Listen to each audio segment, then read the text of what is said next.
नाज़रीन, मुनीब फारूक हमारे साथ हैं, सीनियर तज्ज़ियाकार हैं और लीगल मैटर्स पे बड़ी नज़र है। लेट्स टॉक टू हैं। मुनीब, प्लीज़ ये बताइएगा, पेंडोरा पेपर्स आने से एक दिन पहले ही वज़ीर आज़म से मुतालिक वजाहतें जो थीं वो देने का सिलसिला शुरू हो चुका था और फिर पेपर्स आने से चंद घंटे पहले से ही सोशल मीडिया पर जारहाना अंदाज अपनाया और फिर ऑफकोर्स फेक न्यूज़ वाला इशू तो सब ऑब्वियसली सामने ही है। तो आप समझते हैं कि इस मामले को हुकूमती टीम ने टोटली मिसहैंडल किया?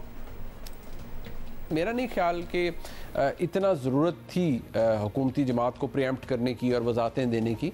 बहुत सारी चीज़ें आ जाती हैं अब, क्योंकि ये इमरान खान साहब के दौर में आया है और अभी तक बादियों नज़र में कोई इमरान खान साहब का नाम भी नहीं है इसके अंदर डायरेक्टली, लेकिन जो वजाहतें दी गई हैं मेरे ख्याल में दे वर अनकॉल्ड फॉर। लेकिन एक प्रॉब्लम जो कि इस हुकूमत के साथ या इस जमात के साथ अलाइंड है वो ये है कि they are too quick to jump to the conclusions और फौरी तौर पर इल्ज़ामात लगा दिए जाते हैं। अब जैसे सरकारी टीवी को देखकर टिकर्स चल पड़े, फिर मुख्तलिफ टीवी चैनल्स के ऊपर, और सो मच सो के जो वज़ीर इत्तलात हैं जनाब फवाद चौधरी साहब, उन्होंने भी इसका जिक्र कर दिया और उन्होंने कहा जी कि ये वाकई जी ऐसा है और ये भी पता चलेगा, हमने सारी डिटेल्स नहीं देखी। जबकि उमर चीमा साहब जो कि रूह रवां हैं पाकिस्तान की तरफ से और फ़खर दुरानी साहब, उन्होंने बड़ा कैटेगोरिकली ये कहा कि ऐसा कोई जिक्र या नाम नहीं है और ये वो लोग हैं जो करियर इन्वेस्टिगेटिव जर्नलिस्ट्स हैं।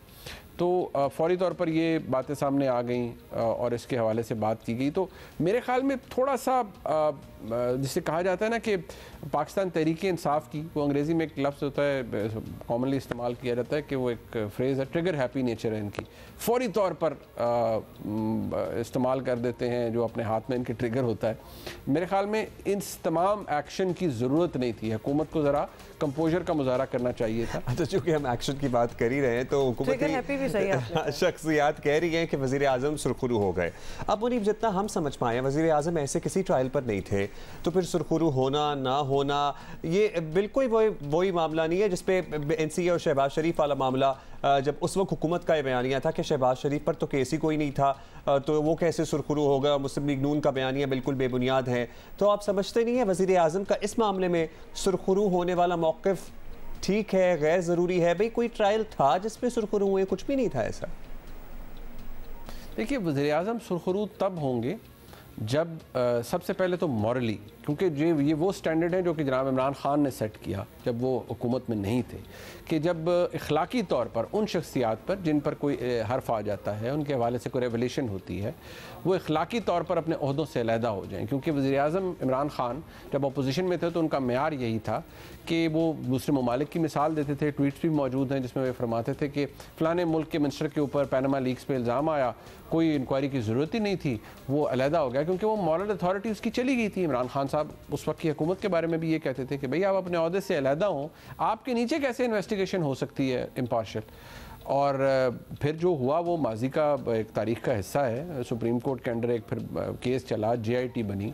इसी तरह मेरे ख़्याल में इमरान खान साहब तब सुरखरू होंगे कि बहसीत मुल्क के वज़ीर आज़म उनके काबीना के लोगों के अगर कोई मामलात ऐसे निकले हैं तो वो उन लोगों को, मुअज़्ज़ज़ मेंबरान को कहें कि आप स्टेप डाउन करें, इन्वेस्टिगेशन हो जाए, आप अगर कुछ आपके ख़िलाफ़ नहीं है तो आप अपने ओहदों पर वापस आ जाएं।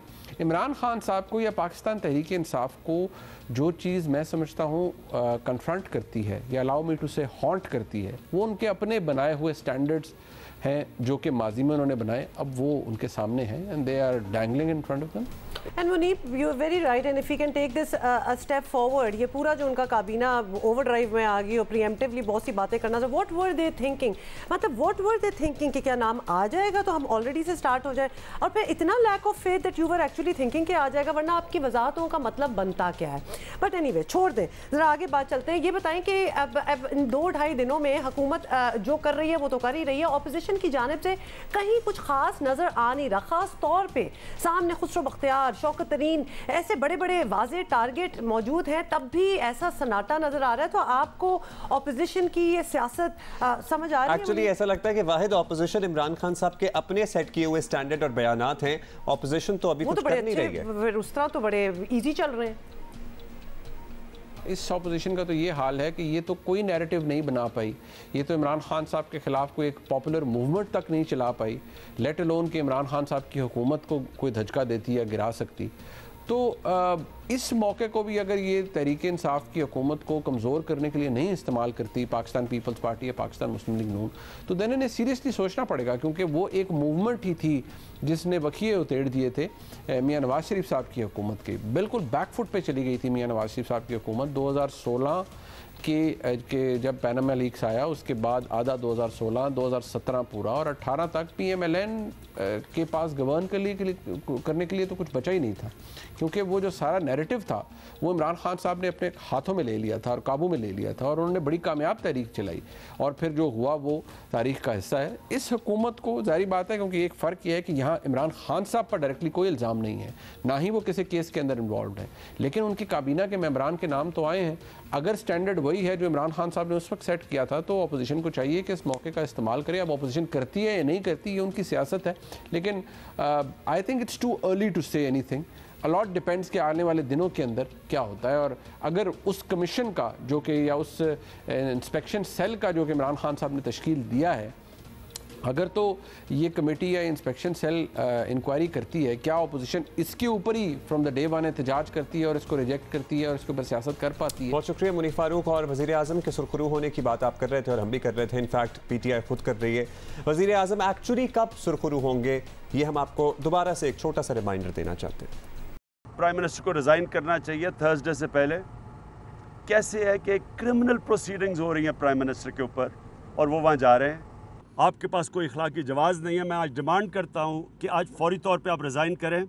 अगर 60 दिन में आप क्लियर हो जाते हैं तो आप वापस आ जाएं। नवाज शरीफ सारी दुनिया की जमहूरियत के अंदर असूल है कि अगर मेरे पे इन्वेस्टिगेशन हो रही है, मैं तब तक इस्तीफा दूं, तब तक मैं सस्पेंड हूं, जब तक इंक्वायरी जारी है।